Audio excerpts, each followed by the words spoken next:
Morning, Wayne here again. Just going to go through quickly with you the benefits of buying a quality clipper blade versus a lot of the cheap imports that are now flooding the market. Hope you enjoy it.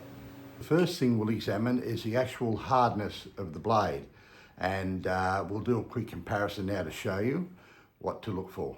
In relation to hardness, you will hear us refer to a Rockwell rating, which is the industry rating for the hardness of steel. These two chef knives, one Japanese, one European, have a Rockwell hardness of around 58. The clipper blades I'm about to demonstrate on our machine have a Rockwell rating of 62. So in fact, our clipper blades are nearly 10% harder than the steel used in commercial kitchens. We will now put on a cheaper blade. You'll notice that there's not much spark coming off the blade as it's going around the disc. This is because there's very little or no cobalt in the steel. You need cobalt or a strong cobalt in the steel to work effectively.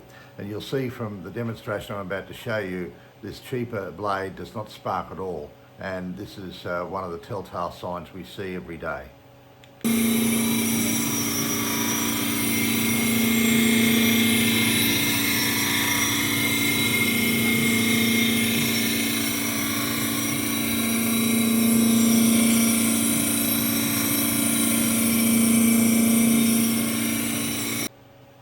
This one is our clipper blade on the disc, and you'll be able to see the difference immediately.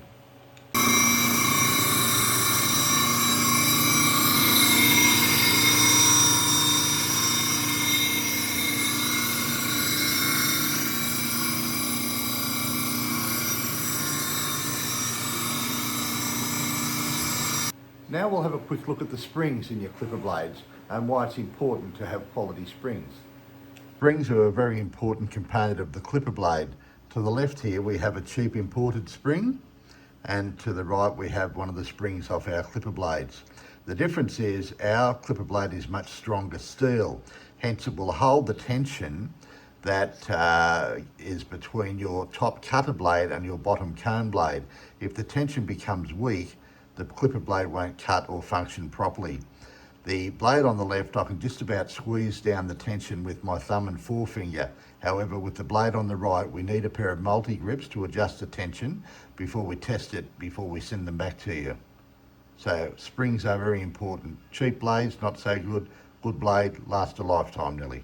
Have a quick look at the sockets on your blade. Your socket, the drive lever in your clipper clips into these sockets.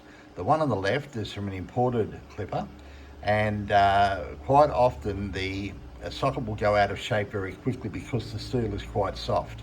On the right hand side is our socket, very high quality steel, very rigid, and won't go out of shape easily. When your clipper starts to rattle and make weird noises, it's often because the socket has stretched and it's not performing as well as it should. Again, the cheaper blade is cheaper for a reason. We hope you enjoyed that. A few little tips about blades and what to look for and what not to look for. If you're looking for blades, by all means, jump onto our website, which is ozclipperandscissor.com.au. All of our blades are there, from size number 1 to size number 50 in standard and wide blades.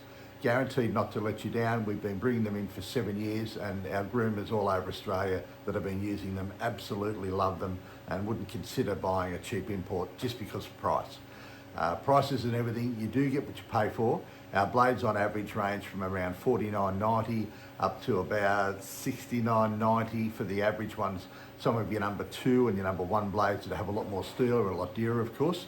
But then again, you buy a good quality blade, it will last you a long, long time. We're doing a survey at the moment with our groomers to find out actually how long they're getting out of the average blade sharpened. When I get those results, I'll come back to you. It'll be interesting to see how many years you will get out of a good quality blade. Thank you. We'll catch up with you next time. All the best. Have a great week.